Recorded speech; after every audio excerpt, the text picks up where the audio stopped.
In the last couple of weeks, the US government promised tough sanctions against Russia. President Barack Obama authorized the Treasury Department to prepare for potential sanctions that would freeze the assets of Russian officials. And Secretary of State John Kerry elaborated that the other measures included trade sanctions, a visa ban for politicians, and suspending Russia from the G8 summit. But what exactly do these proposed measures entail, and just how effective can they be? Welcome to Caspian Report from Maidan TV by me, Shirvan. Now, there is a lot of misconception circling around these measures and their potential consequences. But the truth is, the US alone cannot implement any meaningful sanctions against Moscow. For example, suspending Russia from the G8 summit and placing a visa ban on Russian politicians are merely symbolic gestures and will not affect Russia in any significant way. Even the sanctions on trade will not hurt Moscow.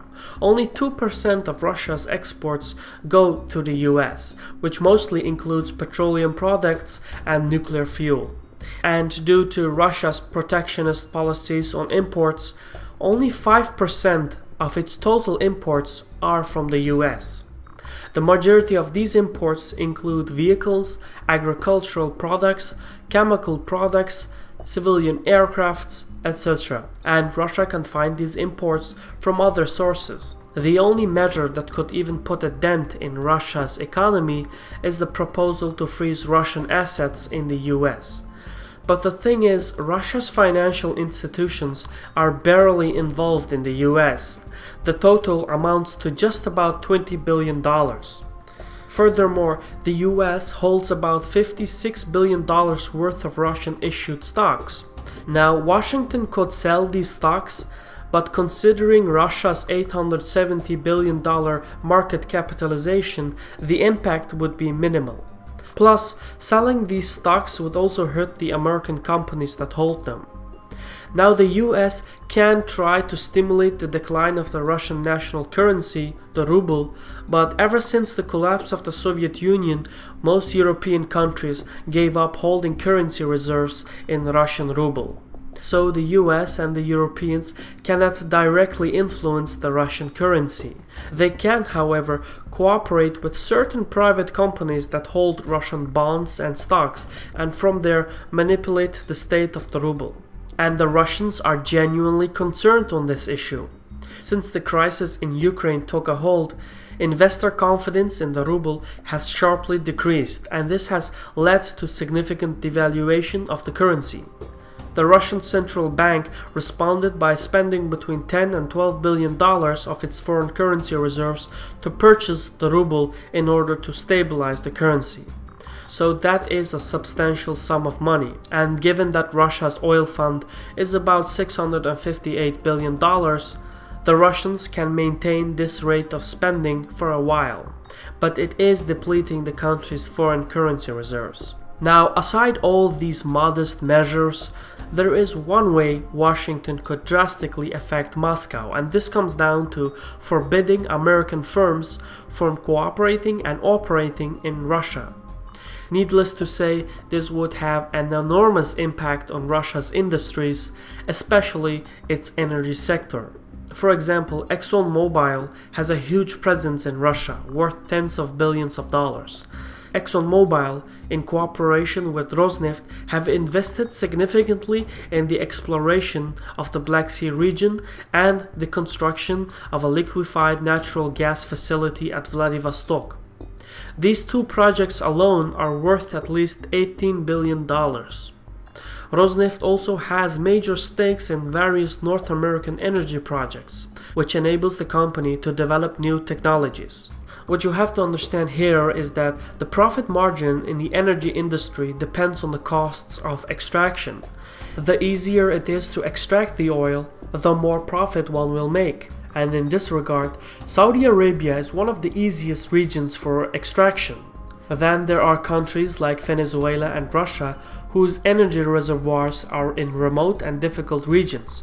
This raises the costs and lowers the production, and as time goes by, more and more of Russia's oil is extracted from the harder regions. So in order to maintain the production levels, Russia needs Western technologies. And so if US companies were forbidden from operating in Russia, it would seriously affect the Russian energy sector.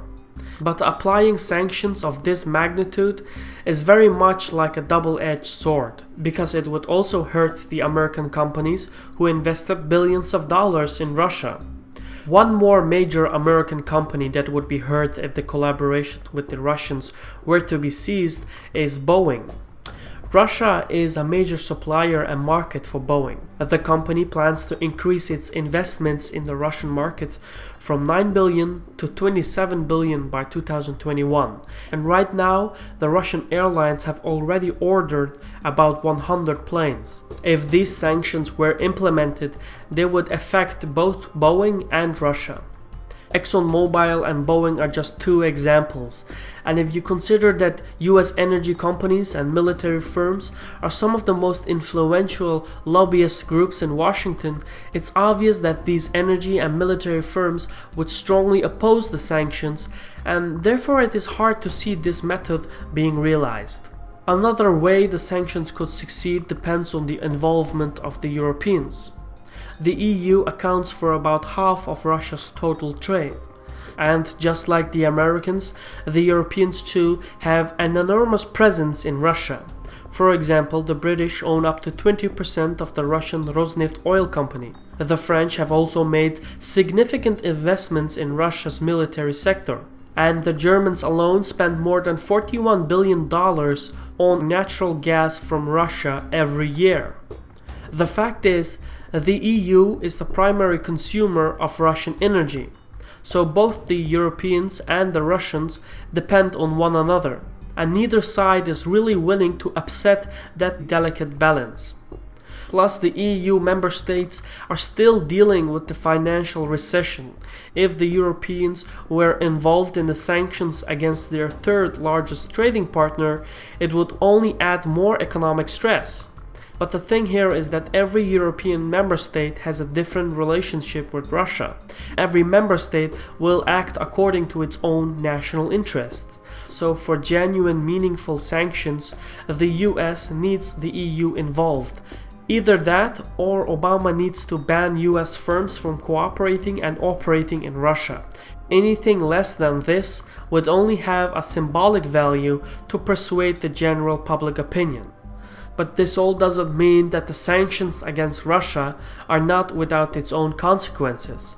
The Russian Duma is already working on a legislation to allow the confiscation of assets of European and American companies.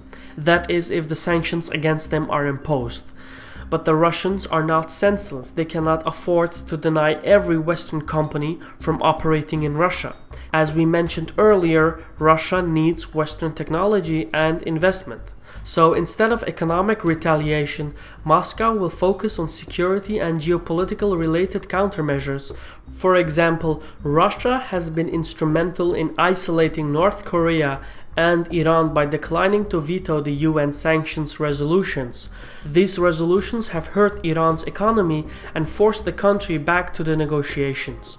Russia's President Vladimir Putin could decide to simply ignore these resolutions and expand their commercial dealings with Tehran, and from there the American-Iranian nuclear talks would be completely derailed.